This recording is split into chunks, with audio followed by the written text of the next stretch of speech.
Um, so hello everyone and welcome to our second physics class here.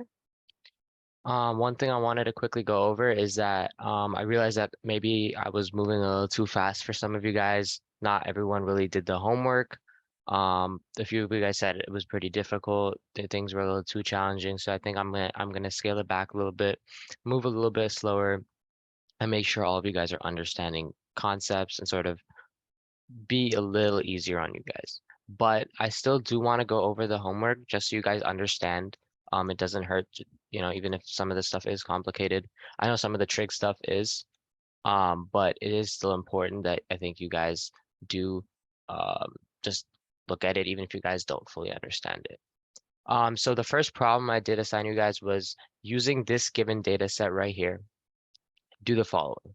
Determine the independent variable, determine the dependent variable, plot a graph, find a line of best fit and equation for that line, and then eventually find our percent error. So the independent dependent variable, pretty easy, time and distance traveled. As you can see right here, the distance traveled changes based on how much time elapses, and therefore time is our independent and distance traveled is therefore our dependent variable. Plotting a graph. This is just a simple graph right here. I used spreadsheets to do it for me. And then with that, I was able to create a linearized model on spreadsheets to determine this equation right here. So the slope of a line of best fit would approximately be 1.5. Obviously, there's a little bit of variation when you do your lines of best fit, so that's completely okay. And then now when we get to our percent error, as I said, our average slope is 1.6. We'll call that our expected value. Therefore, our measured value is right here. And using the formula we have, it's the absolute value of the measured value minus the expected value over the expected value. And then we multiply that by 100, and therefore we got 6.25%. So I can say our measurement was pretty accurate. Now solving these equations right here, not too difficult. 3x plus 3 equals 9. You just simply isolate x equals 2. Do the same techniques for these two. Z equals 10 and y equals 925. Now when we get to solving these systems of equations, 5x plus 5y equals 125, x plus 9y equals 9. Again, the technique I like to use is solving for one variable in terms of the other and substituting that back in. So let me quickly share this for you guys right here.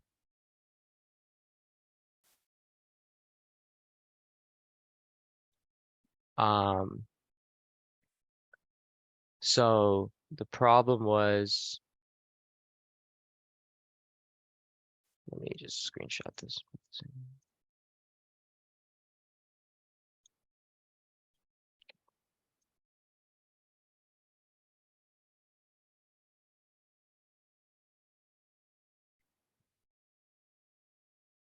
All right. If we use that, simply you can just solve for the other. X is equal to 9 minus 9y. Plug that back into here. 5 times 9 minus 9y plus 5y equals 125. Distribute the 5 right here.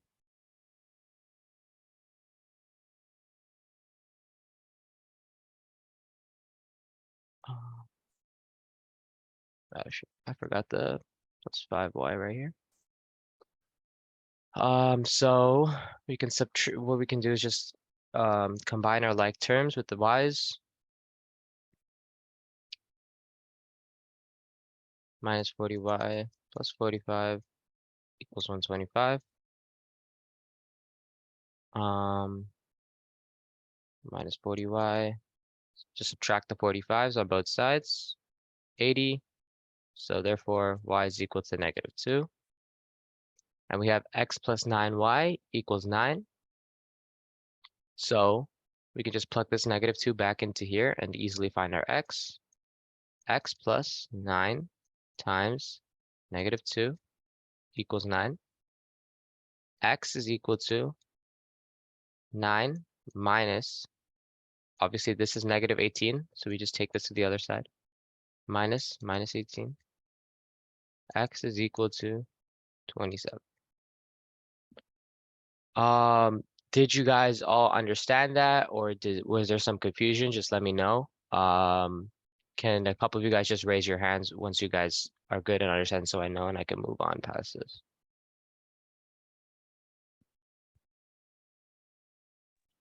Okay, I think a few of you guys have said you guys understand it, so I think we'll move on. Let me quickly get back to this. Okay.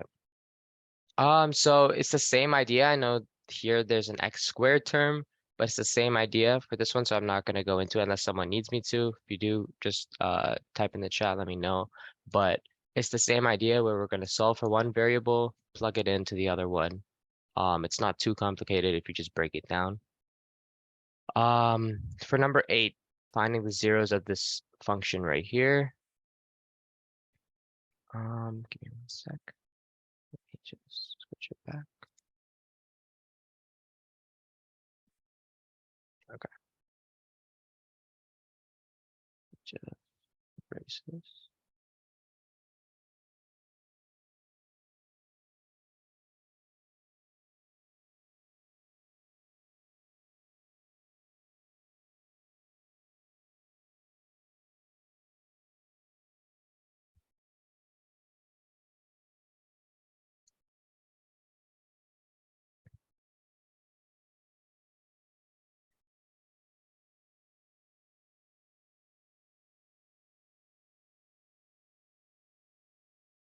Okay, so this is our function right here. And of course, our zeros do end up being x is equal to 5, half, and 3, but we can ignore that for now.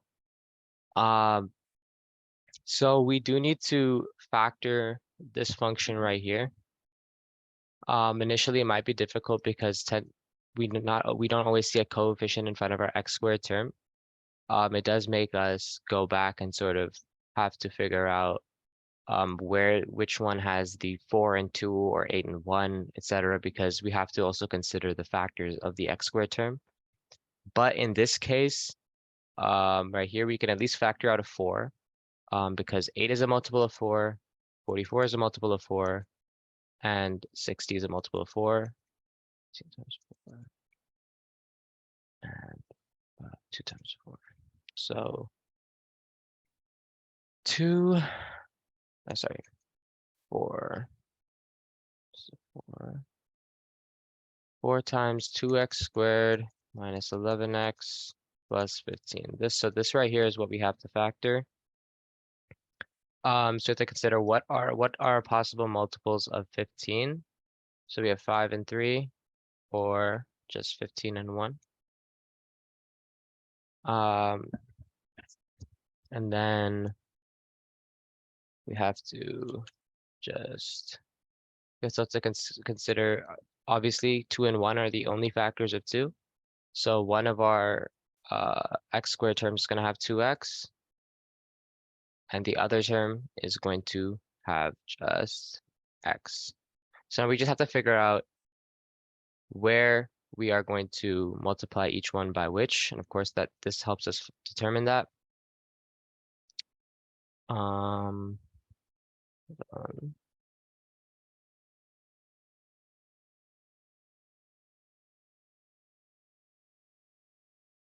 okay.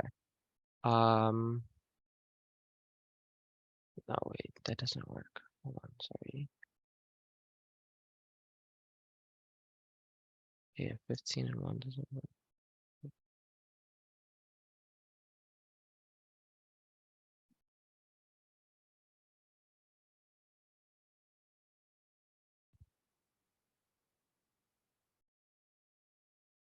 Yeah, I think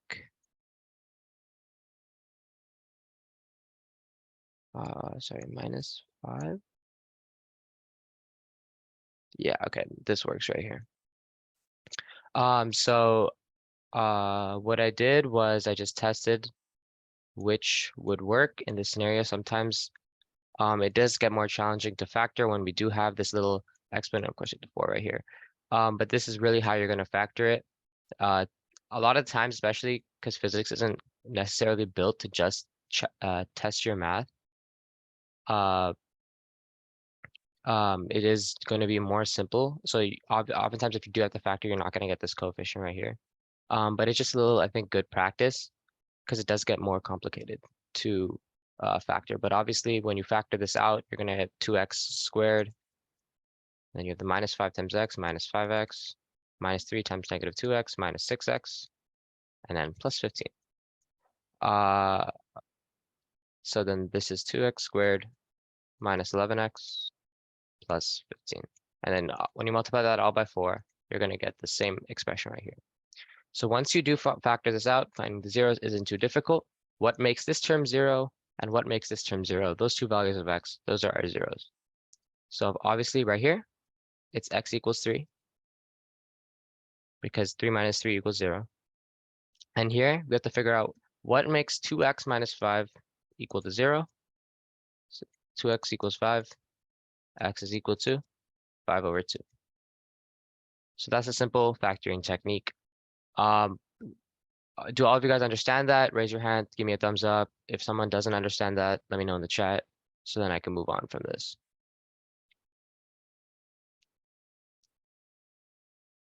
What are the answers? Here.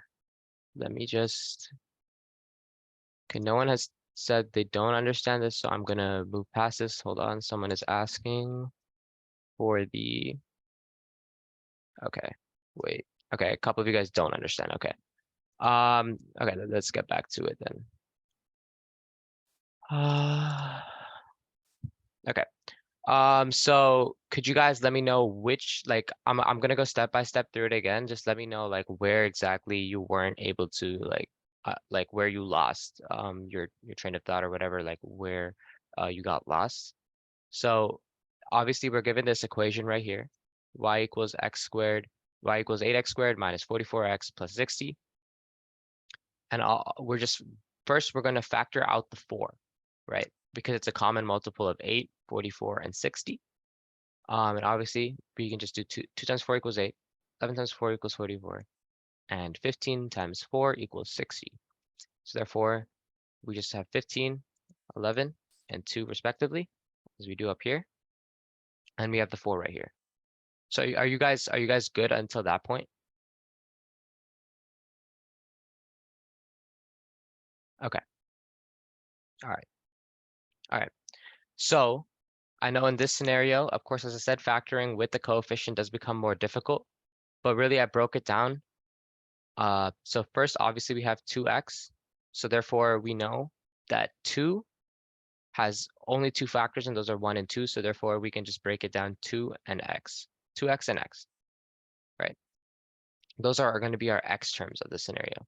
Now we have to figure out how can we multiply two numbers that we're going to get, when we multiply those two numbers by each other, we're going to get 15, right? But we're also going to get this negative 11x term when we multiply those two by the two x terms, like that. So how are we going to do that? So obviously in the scenarios, there's only one set of numbers that's going to work. So first we can just break it down, and looking at this 15, we can say, what are our factors of 15? We have 5 and 3 and 15 and 1. Those are the only two sets of numbers that when you multiply them, you're going to get 15. And just looking at it in this scenario, 15 and 1 won't work because no matter which way you put 15 and 1, plus or minus, you're not going to get this plus 15 at the end and this negative 11. So the reason that is because since this number right here, this constant right here, is positive, we know that our two numbers, this 5 and 3 or 15 and 1, are going to have to be positive numbers or negative numbers. They're going to both have to be the same sign. And if we do use 15 and 1, there's no way that this could be negative 11 because it would be either a number larger than 11 or a number much larger than negative 11 or a number much smaller than negative 11. Because if they're the same sign, of course, let me just quickly show you how that would look. If they were negative 15, for example, because the answer does have negative numbers, I'll show it in that term. So we can just simply, in this scenario right here, if we were to do it like this, it would be negative 15 minus x when you multiply it, and negative 2x, right? So this negative 1 times 2x is negative 2x, and negative 15, negative 15x. So obviously this is greater than negative 11x. This is negative 17x.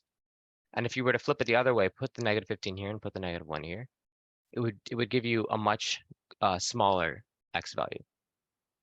So essentially, what you will eventually learn how to do, I don't expect you guys to know how to do this yet, but you'll be able to sort of understand that almost instantaneously and sort of like realize that oh, okay, whatever factors I have, which ones are going to work. Obviously, you might have to like actually draw it out, which is completely fine at this level. But that's sort of the process I use. So negative 15 and negative 1 are just simply not going to work either way you put it. So therefore, I am going to use 5 and 3. Does everyone understand it until then? So you don't understand. So which part did you get lost in? Did you get lost when I was trying to explain the factors? Did you get lost when I was factoring in itself? Like where did you uh, sort of lose it?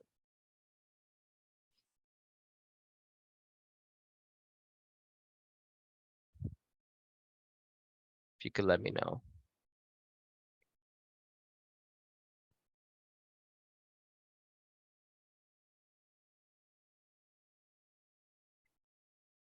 When you told us how the numbers are not compatible. Okay, yeah. So I guess that could be a little confusing. But really the idea is when you're factoring is that you're gonna have to sort of deal with different possible factors and sort of just I think at the level you guys are at, I think it's best to simply just test out each factor. So let me just quickly clear some space for all this.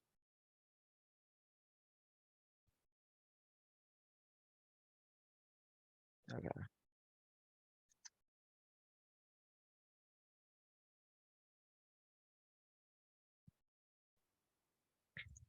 So let me just clear some space.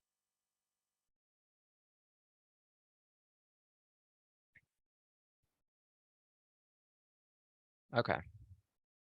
Let me do this again. 15, 1, 5, and 3.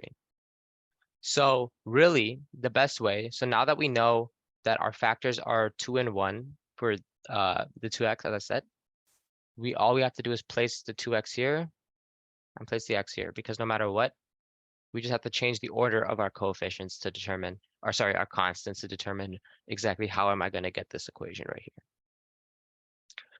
So as I said, you're going to have to test out really each set. So in this scenario, because there are two sets of 2, you're going to have to test really 4 ways. Can I factor it? Because I think it might be a little difficult to just instantaneously tell, oh wait, does this work? Does this not work? Right? So I'll just test out each way right now. So 2x minus 15 and x minus 1. Right? So this is one of our sets. So as I said, you just have 2x squared minus 15x minus 2x and then plus 15, which therefore equals minus 17x plus 15. So as you can see, this equation does not match with these equations. So therefore, these are not the right set of factors. And now we can repeat this for this right here. We'll try it this way. Let's test out another possible set. 2x squared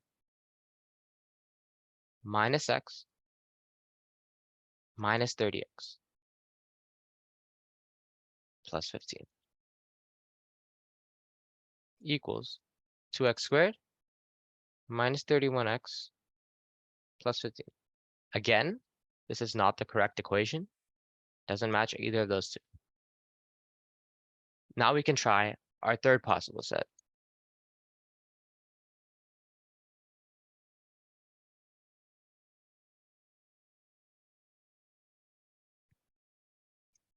Two x minus 5, and then x minus 3. So this is another possible set. 2x squared minus 5x minus 6x plus 15. So actually this time we're going to get the right answer, right? We're going to get this right answer, that we're going to match these two. And obviously when we completely factor it, we can ignore this coefficient because we're just looking for the zeros, but it is there. So obviously, if this wouldn't work, we would then test 2x minus 3 and x minus 5. So really the best way when you're factoring,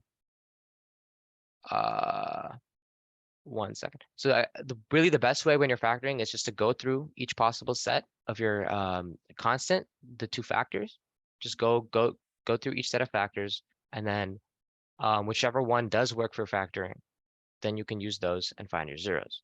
But there will be scenarios where your zeros don't actually your factors don't actually give you proper zeros, and therefore then that equation isn't factorable, and then you'll have to find the zeros in a different way. But quickly, I do want to move past this question, but this is the last part I'm going to talk about it. But one person asked, I still don't get how you got 31x from 11x. So 11x is the actual equation we're trying to factor, but this isn't the same equation, right? This is just a sample factoring. When I'm testing these factors of 15, I'm really just ordering my 15 and 1 and 5 and 3 around, along with my 2x and x, to sort of figure out how can I order these terms and still get the desired equation, right?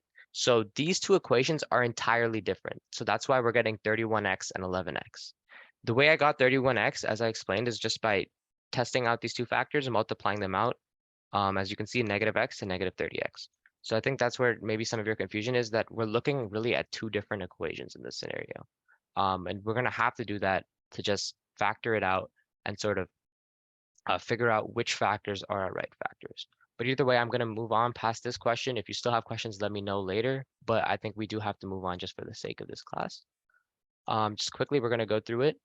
I'm not going to spend too much time on 9 and 10. I know these are probably a little difficult for you guys and beyond your scope, so I don't want to force a lot of you guys to have to worry about getting into a lot of trig. But I just use a lot of the formulas, opposite over adjacent, etc., to figure these out. And you had to just simply go to a calculator and plug in the arc values of the arc values of whichever function you want. But I'm gonna just ignore that for now because I think that is a little too advanced. So let's just get straight into what I want to talk about today. Let's just open this.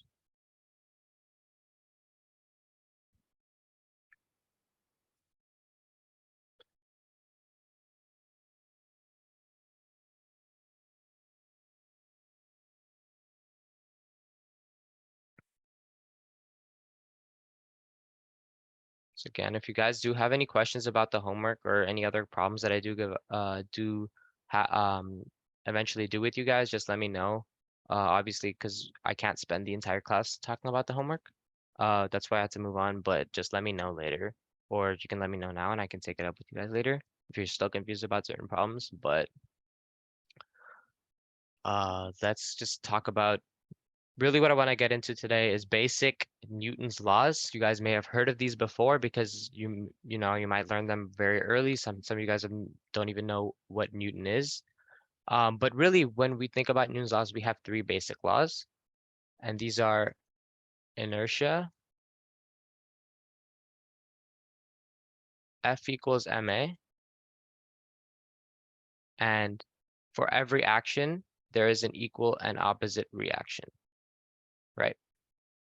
So inertia, obviously this term might seem confusing to you guys, but it's simply the idea that when we have an object in motion, it stays in motion unless acted upon by an external or outside force, right? So if I am walking down the street and there is zero force that's exerted on me to make me stop walking, I'm going to keep walking. And I'm going to keep walking until something, either a force I exert on the floor or a force that the floor exerts on me, makes me stop. But I will continue to walk until stop. And simply another way to think about it is if you have a ball and it's on this just flat plane, and you push it, right? It's initially at rest, so it's going to stay at rest. But you do push it, right? So that you push it into motion and it goes like that. And it's going to keep rolling in this scenario. And it's going to keep rolling, right? It's just going to keep going until something, right? Until something makes it stop, until an external force makes that stop. So that's the basic concept of inertia. F equals ma is just a simple equation that we're going to use a lot in physics. Basic and advanced, you're going to use this a lot. So it's just a basic idea to remember. That a force is determined by an object's mass and its acceleration. So its acceleration is how fast the speed or velocity of the object is changing. But it's just simply that these two quantities determine the force. So it's something, a good equation to remember because it's what a lot of basic and advanced physics problems are actually built on. And you're going to get this a lot when you do, if you do take this course in the future. And the other idea is that every force has an equal and opposite reaction, right? Every action has an equal and opposite reaction. So if I have this box and I have this larger box, right? And these two, say these two objects are exerting the same force, exerting a force on each other. And we have an external force, but we can ignore that for now.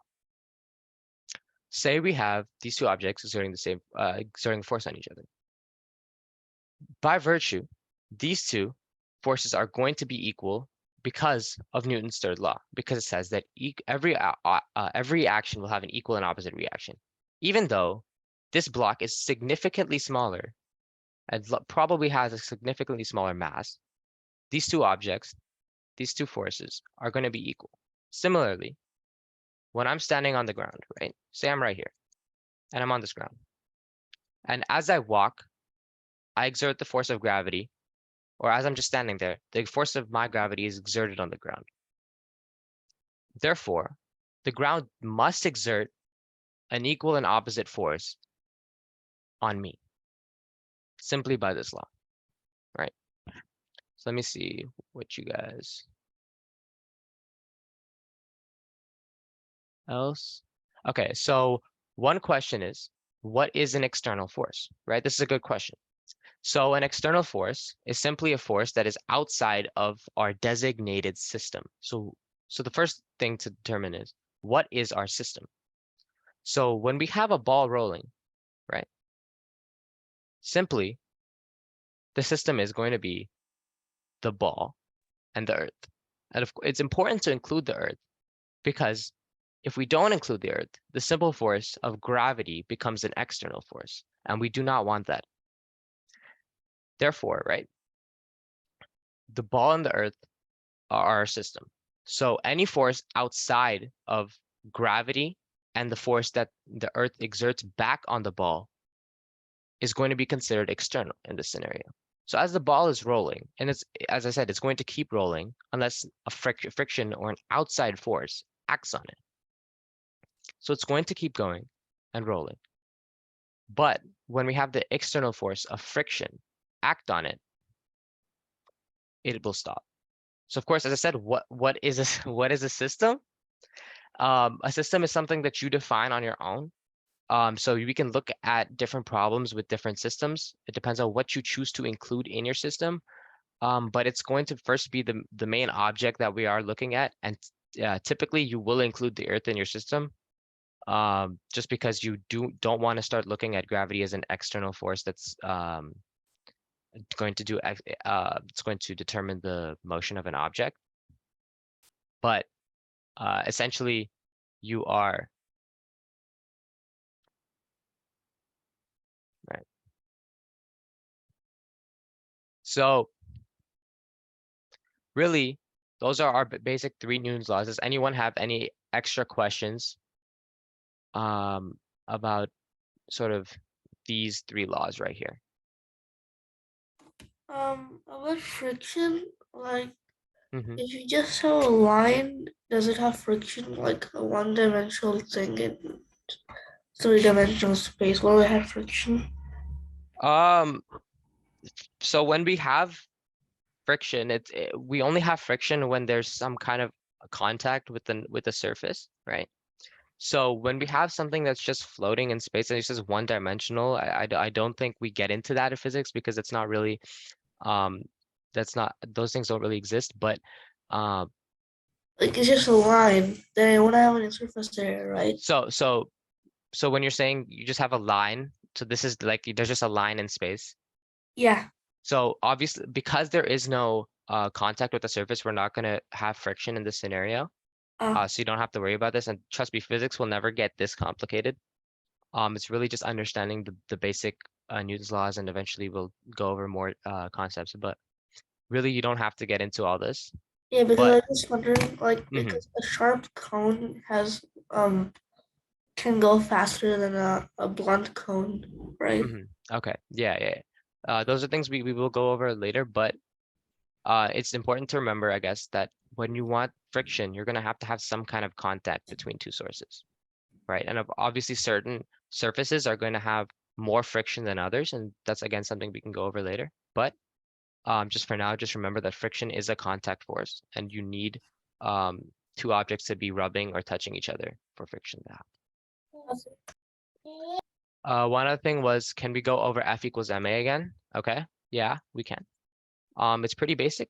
The force of an object is determined by its mass and its acceleration, as I said right here. You don't have to get too into it, but it's important to remember because a lot of physics problems are built upon this similar concept. Um, you just have to determine, usually we're going to be given one of these two quantities, and sometimes you're going to have to find the other, and the techniques to do that we'll go over later. But just know that this is an important law that will be the base of a lot of physics problems in the future.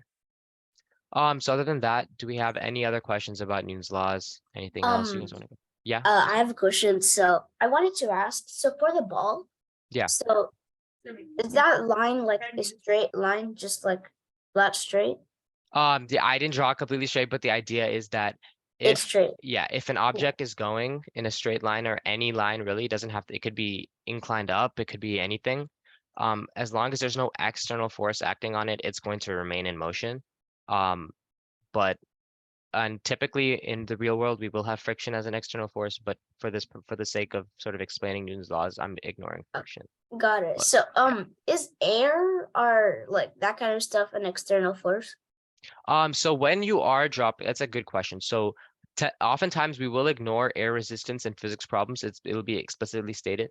Or sometimes even a tendency is that, or norm is that when you are given a physics problem that does involve an object falling in the air, uh, air is typically just by itself just neglected unless it's specifically said that air resistance acts on the object.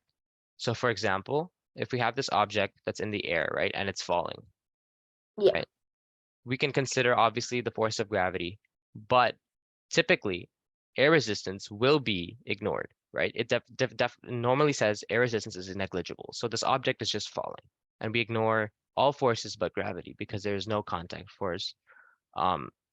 But in the case where air resistance is not negligible, typically it'll give you some kind of equation for air resistance, and you just have to factor that in. But we don't need to get into that yet. We can get into that later. But the main idea is that air resistance is typically ignored as a force. Okay. Yeah. Okay, thank you. Any other questions for you guys, or we can get into some free body diagrams?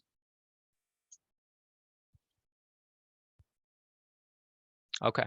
All right. I guess there's no further questions. Just give me a sec. Clear some space.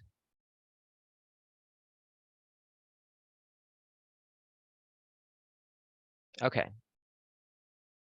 So now we can get into some basic free body diagrams. So I guess one thing you could ask is, what is a free body diagram?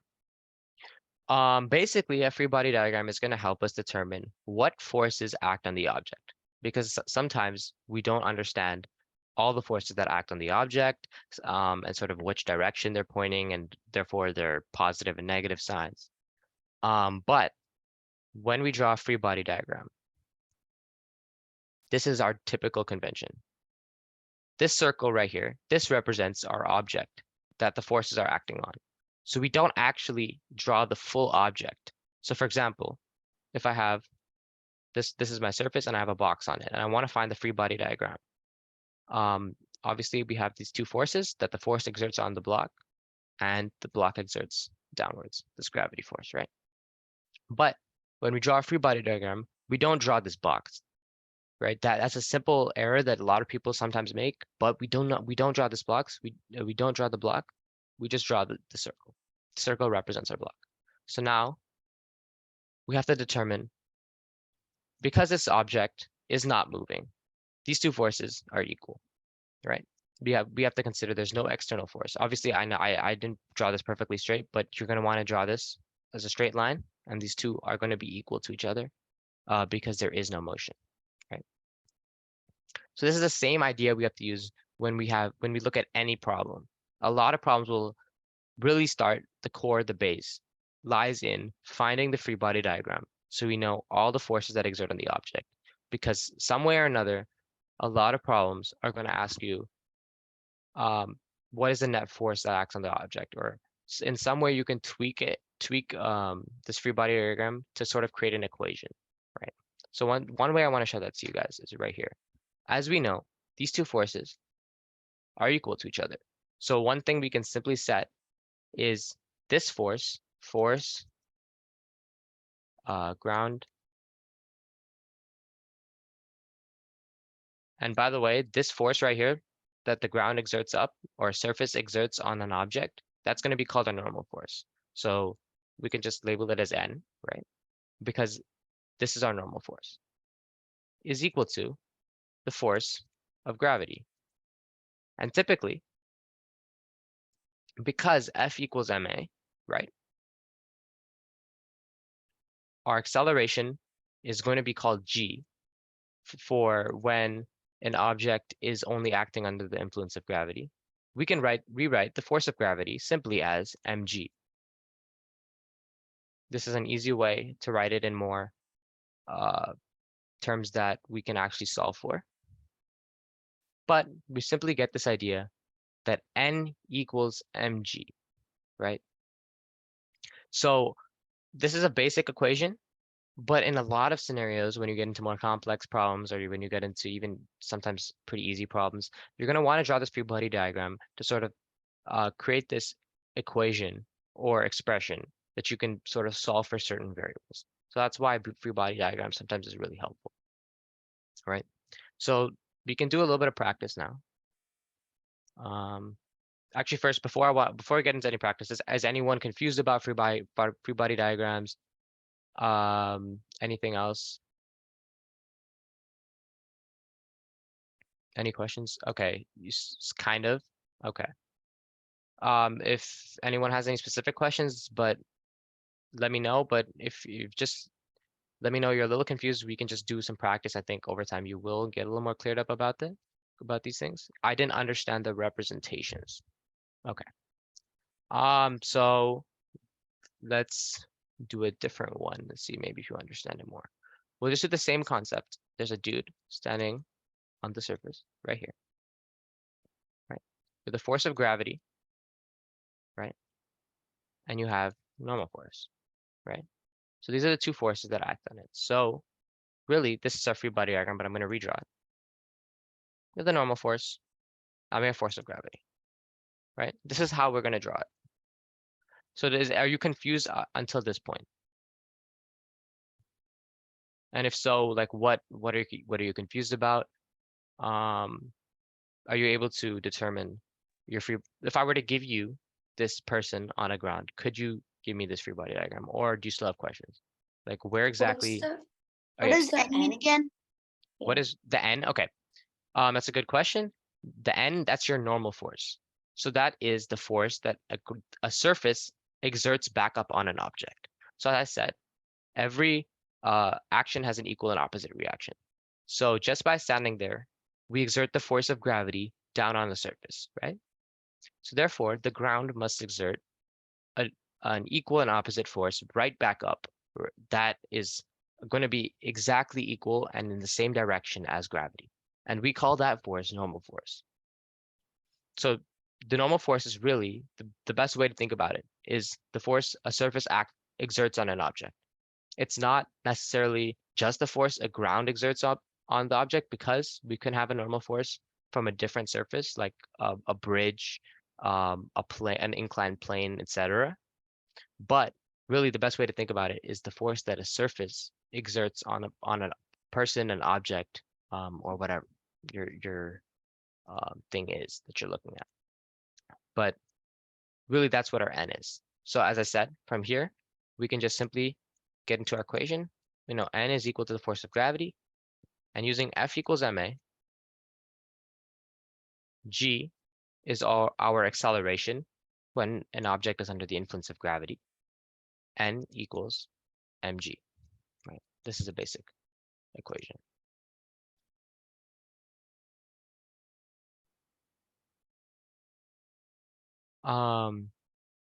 But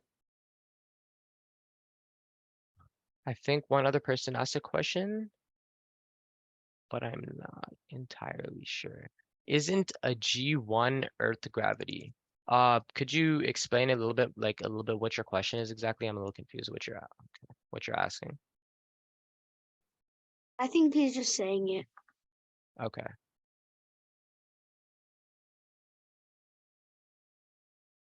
I have a question. Yeah. Okay, so let's say like I stomp on the ground. So the force of gravity, I stomp on the ground. Yeah. So it comes back up, right?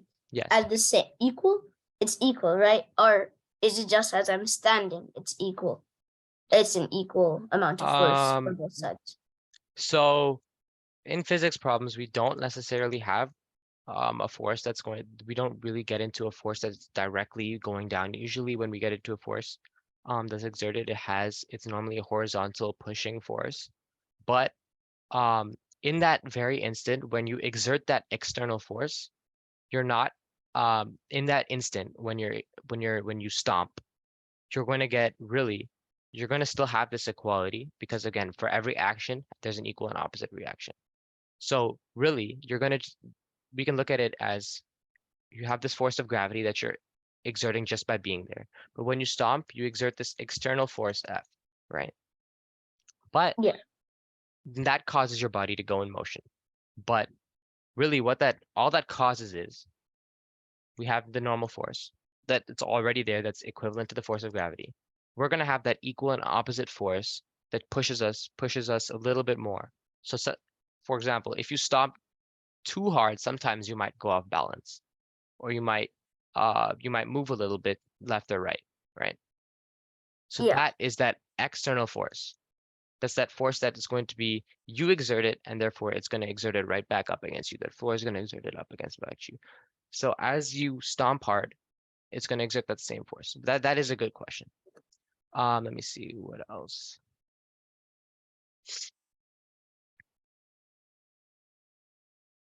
Are there any other questions about this?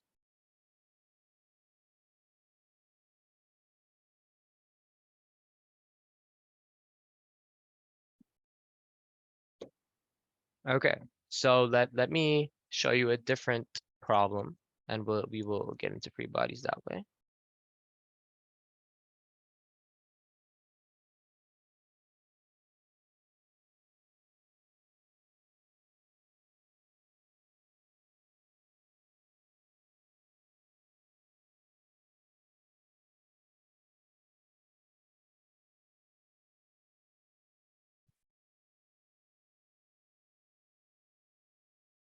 Okay, so this is going to be a little bit more complicated, but we have a block on an inclined plane, right? We'll say it has a mass. We can just ignore this mass. It doesn't matter for the purposes of this free body diagram. But it's just falling down this block. This is its direction of motion. It's falling down this incline under the force of gravity. So now this is where we get a little bit more complicated, because we're going to have this angle, and this is going to cause really what we call these components of different forces.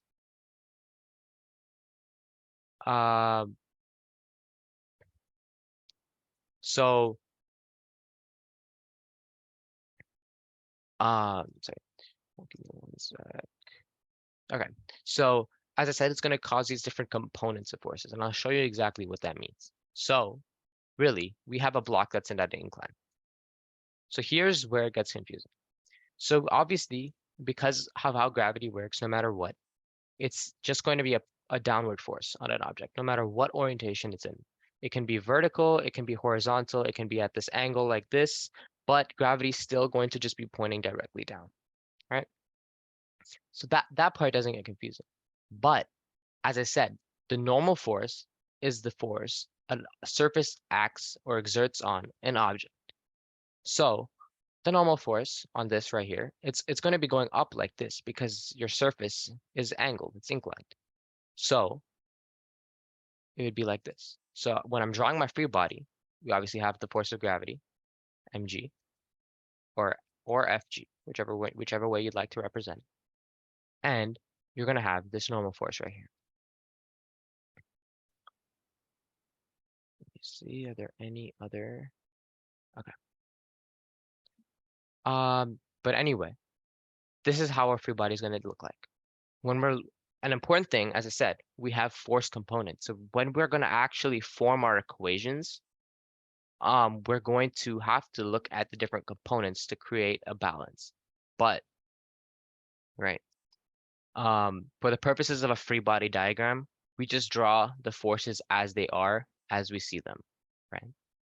We do not draw the actual components of the forces. Because the way I say that is, as a force is at an angle, there's going to be as we have forces at different angles, we're going to have to consider that we're going to have to consider different components to sort of create a balance, right? We'll get into probably that later because I think that is a little complicated.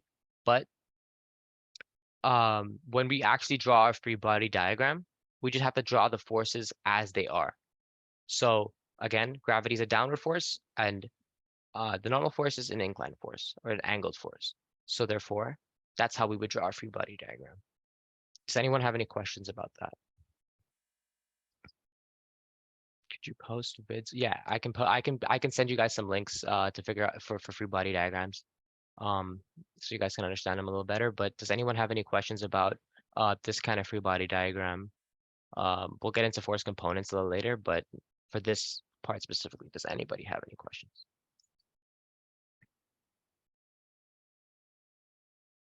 So in the What were you saying? You heard a couple words and then you cut out. So in the first diagram, it's the angle of descent, right? Descent.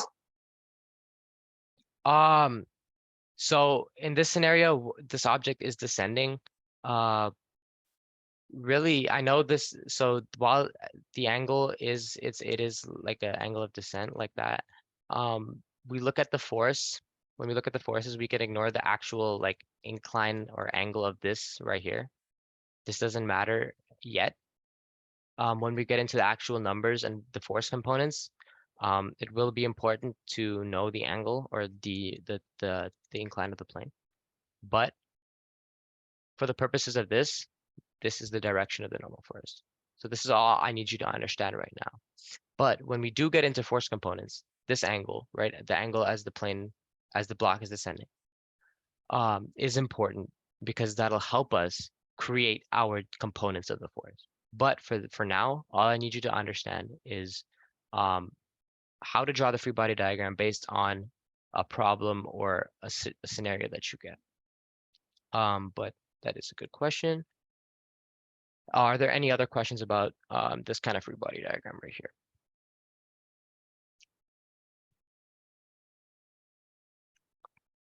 Let me see.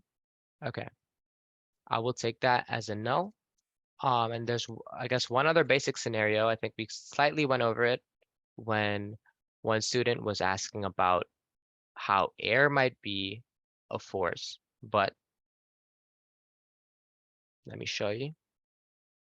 So we call this scenario a free fall, when an object is dropped from a certain point with no horizontal motion, and it just goes straight down. This is what we call free fall. Why is it called free fall? Really, because gravity is the only force that is exerted on the object.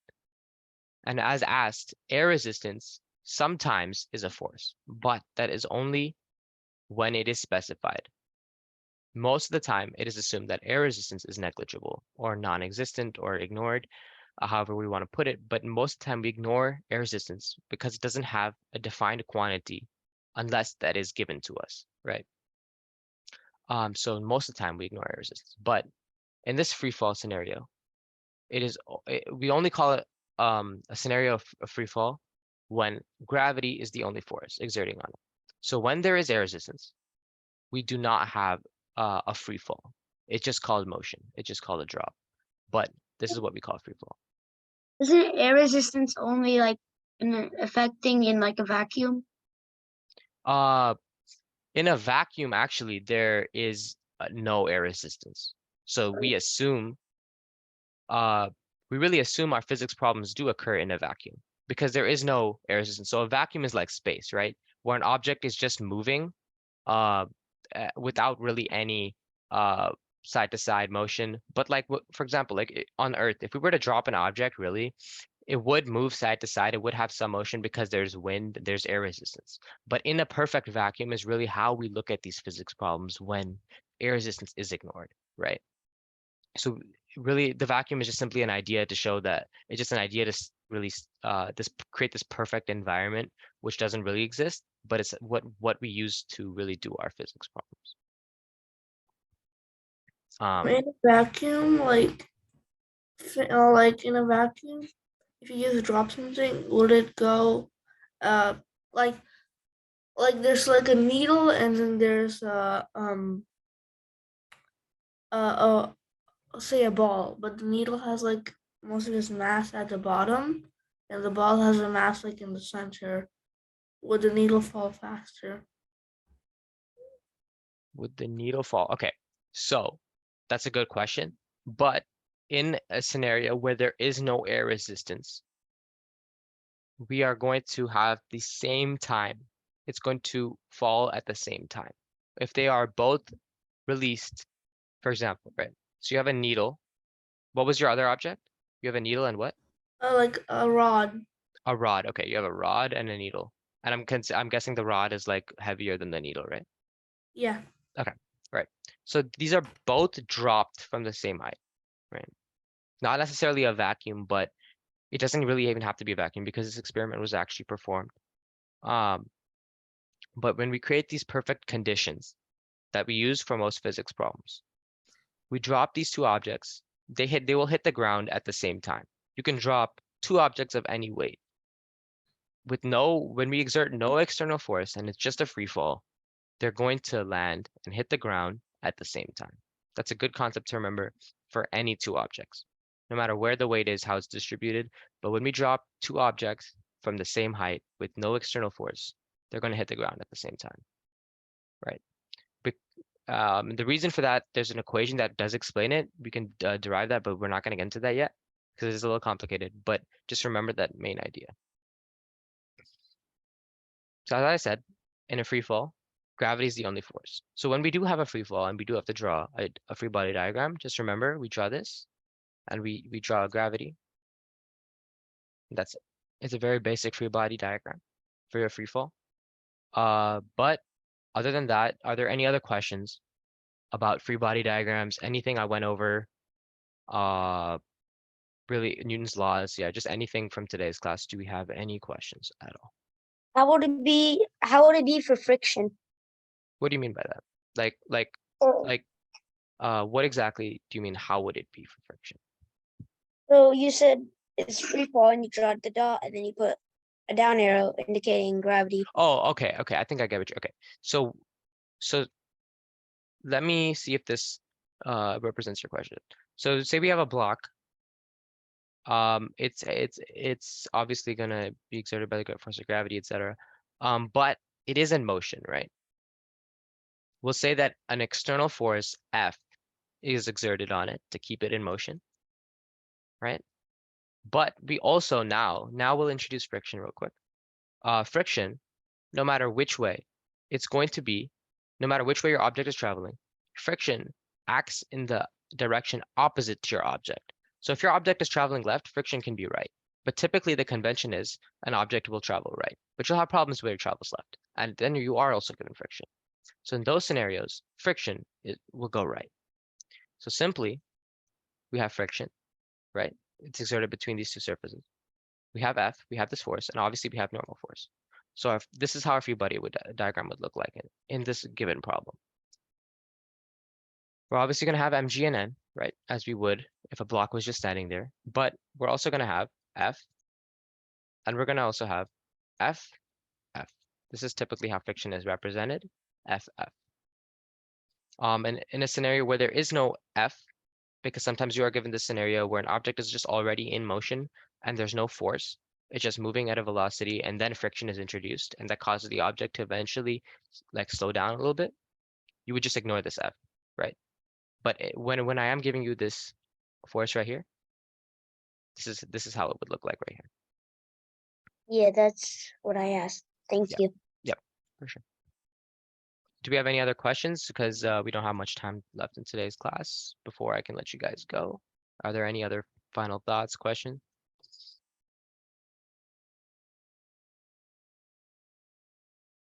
What does the N stand for? Okay. So the N, as I said, is just the force a surface exerts on an object. So it's called our normal force. So in any scenario where you have a surface and you have an object on it, there's going to be that normal force.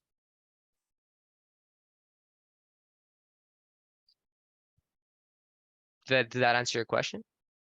This is all in a 2D world. No, really, when we're drawing it, it may look 2D, but physics, we're dealing 3D. We're really obviously when we're plotting a graph, for example, it is 2D, but there is vertical motion, there's horizontal motion. So if that's what you mean by 2D, like just those two components, like obviously just an X and Y, then yes, we are looking at 2D. But 2D versus 3D, we can get into that later as well, just because not everyone might understand that. mg is your gravity force. It is your weight. The reason we call it mg is because F equals ma. M is just the mass, and a is your acceleration. So when an object is falling by gravity, it has the acceleration g, right? And this is our gravity. This is the acceleration by gravity. This is what g is called. FG, this is just another way to write gravity symbolically before we actually give it quantities. It's just this is just another acceptable way to write it. But I would recommend writing mg because you can just get straight into creating equations. Yep, for sure.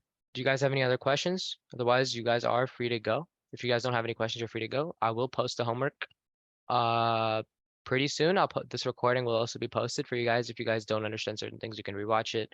Again, if you have any questions, you guys can feel free to reach out. I'll be there. I'll answer your questions as soon as I can.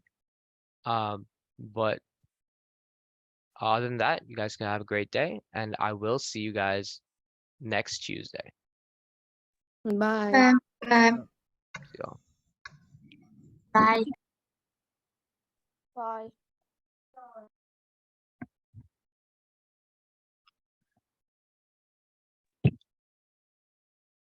What